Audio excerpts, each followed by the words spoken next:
하는데 큰 물고기가 자신 삼키자 더한 고통과 공포요, 죽음보다 더한 공포가 몰려온다는 것입니다. 그리고 이 아타프라는 단어 뜻은 뭐냐면 또 있는데 압도당하다 또는 졸도하다 그런 뜻을 가지고 있다는 것입니다. 그러니까 하나님의 어미하신 심판 앞에 졸도하는 거예요. 압도당하고 있는 이 요나의 모습을, 요나의 심리 상태를 이 단어가 그대로 보여주고 있다는 것입니다. 내가 피곤하다 라는 거죠. 이것을 통해서 알 수 있는 요나의 심정이 어떤 것인가를 알 수 있죠. 요나는 하나님이 주신 고난으로 인해서 수위를 입는 것 같은 영혼의 죽음, 그리고 처절한 절망감, 이것을 표현하고 있다는 것입니다. 사랑하는 성도 여러분, 우리 인생 또한 그러지 않습니까? 하나님의 분명한 뜻이 있음에도 불구하고 무시한다면 우리에게 다가오는 것은 분명 고통일 것이라는 것입니다. 하나님의 일하심이 그러합니다. 특별히 사랑하는 자녀가 자신의 뜻을 따르지 않는다 그러면 어떻게 하십니까? 하나님이 그대로 보고 계십니까? 아니요. 징계하신다는 것입니다. 하나님의 징계는 징계 자체이지 않다는 것입니다. 하나님의 징계는 무슨 뜻입니까? 돌아오라는 사인이라는 거예요. 하나님의 징계는 그냥 그 징계 자체에 있는 것이 아니고 내가 힘들다, 내 고통스럽다 그것이 아니고 사랑하는 아들아, 사랑하는 딸아, 내게로 돌아와라. 네가 원래 있어야 될 곳으로 그 자리로 돌아가라. 그것이 바로 하나님이 사랑하는 자녀에게 주시는 징계의 참 모습이라는 것입니다. 우리 육신의 부모도 마찬가지 아닙니까? 자녀가 말을 듣지 않으면 처음에는 경고하다가 정말 말을 안 들으면 어떻습니까? 징계를 하는 거죠. 사랑의 매를 드는 것입니다. 이것이 부모의 마음이죠. 그런데 내 새끼가 아니면 어떻게 합니까? 그냥 내버려 두는 겁니다. 상관하지 않는 거지. 그래서 어떤 면에서는 하나님의 최고의 심판이 무엇이냐? 징계가 하나님의 심판이 아니고 유기입니다. 유기. 내버려 두는 거. 우리 한국 사회도 지금 자녀들을 기르는 많은 사람들이 자기 자녀를 방임하거나 유기하는 경우가 있지 않습니까?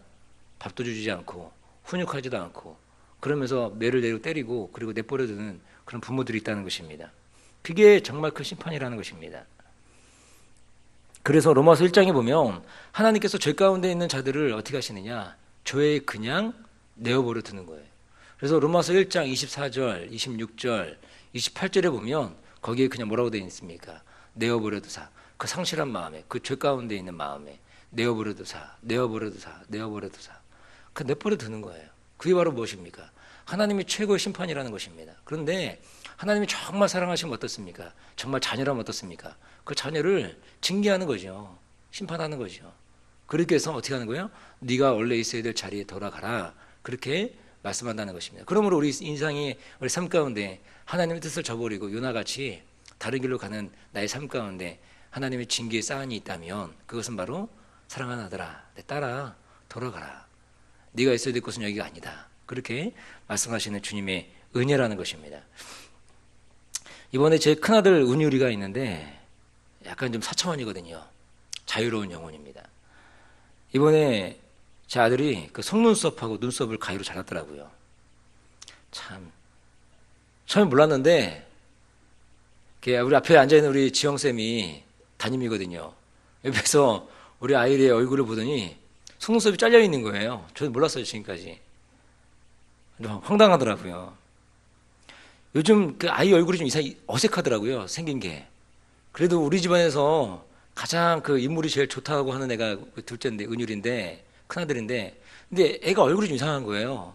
뭔가 좀 어색하다 그랬는데 알고 봤더니 눈썹을 자른 거예요. 여기 눈썹을 자르고 다 잘랐어요. 이쪽은 가운데를 잘랐고 이쪽은 앞부분을 잘랐고 그리고 속눈썹을 다 잘랐어요. 황당하더라고요. 그래서 제가 불러다 놓고 혼내랬지요. 이제 가위로 눈썹을 자르다가 혹시 잘못하면 어떻게 합니까? 눈을 다칠 수도 있는 거고 큰일 나는 거 아니겠습니까?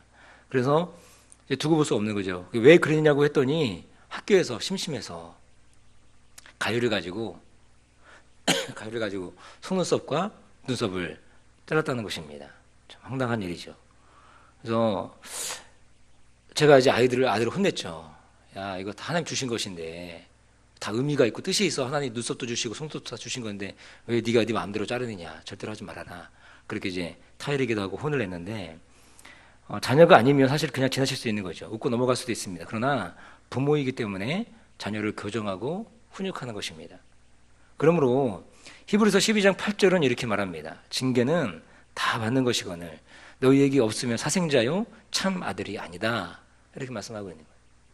오늘 요나의 모습 보십시오. 요나 하나님 사랑하지 않으면 그냥 그대로 두는 거죠. 물고기를 준비할 이유도 뭐가 있겠습니까? 그리고 그 영혼이 깨달게 할 이유가 뭐가 있겠습니까? 그럼 사랑하는 성도 여러분, 우리를 향한 하나님의 징계는 심판이 아닌 것입니다. 우리를 사랑하신다는 하나님의 절절한 사랑 고백이라는 것입니다. 요나를 보십시오. 요나가 미운 것입니까? 그래서 말 안 듣는 요나 헛구멍 내는 것입니까? 그거 아닌 거죠. 절대로 아닙니다. 하나님은 요나를 사랑하신 것입니다. 그래서 사랑하는 자녀가 돌이키도록 그를 훈육한다는 것입니다. 그를 가르치고 있다는 것입니다. 그러면서 이런 마음에 요나에게 이런 마음의 반전이 일어나는 거예요. 7절에 보면 7절에 이제 우리가 초반을 읽었는데 중반절에 보면 이렇게 말씀하고 있습니다. 내가 여호와를 생각하였었다니 발음 잘 안 되네요. 내가 여호와를 생각했는데 내 기도가 주께 이르러 싸우며 주의 성전에 미쳤나이다. 이렇게 고백하고 있다는 것입니다. 요나가 수위를 입은 것 같은 절망의 순간에 누구를 생각하는 것입니까? 바로 야훼 하나님 생각하고 있다는 것입니다. 이것이 너무나 중요한 거죠. 절망의 순간에 누굴 기억하고 있다는 거예요? 이 절망의 순간에, 고통의 순간에, 정말 영혼까지 막막한 그 순간에 여호와 하나님 기억하고 어떻게 했다라는 거예요? 기도했다라는 거예요. 근데 하나님께서 그 기도를 어떻게 했다고요? 들으셨다. 그러면서 곧장 하나님이 이제는 10절에 보니까 요나를 어떻게 합니까? 그 기도를 들으시고 요나를 육지에, 그 니느웨, 거기에 토하는 그 모습을 본다는 거죠. 저는 이 부분을 읽으면서 생각나는 성경이 있더라고요. 여러분 딱 이 부분을 읽으면서 생각나는 성경이 무엇입니까? 저는 누가복음 15장에 나오는 탕자의 비유가 생각이 나는 것입니다. 탕자 어떻습니까? 아버지 재산을 미리 받아서 호랑방탕하게 다 허비한 아들 아닙니까? 한번 말씀드렸지만 당시에 아버지가 살아계신데 재산을 달라는 것은 무엇입니까? 아버지 빨리 죽으십시오. 이렇게 얘기하는 호로 자식이 나쁜 놈이에요. 그런데 이 아들이 그렇게 얘기해서 자기 아버지를 거의 반 죽음으로 몰아넣고 그리고 재산을 가져간 거죠. 근데 이 아들이 결국 어떻게 됩니까? 그걸 다 허비하고 결국엔 유대인들은 절대로 들어가지 않는, 그리고 먹지도 않는 그 돼지우리 있죠. 돼지우리에 들어가는 거예요. 갓대가 없으니까 다 허비하고 돼지우리에 들어갑니다. 돼지들이 들어가가지고 뭐 먹습니까? 돼지들이 먹는 쥐염염매 먹는 거예요. 근데 더 큰 고통과 고난이 찾아오죠. 어떻게 됩니까? 쥐염염매마저도 주는 사람이 없는 거예요. 그것마저도 먹을 게 없는 겁니다. 그러니까 어떻게 합니까? 그때서야 누가 생각나요? 아버지가 생각나는 거예요. 아버지가. 야, 내가 여기서 줄에 죽는구나. 근데 내 아버지의 집에는 먹을 것이 풍족하다. 내가 품꾼에 하나라도 가야 되겠다.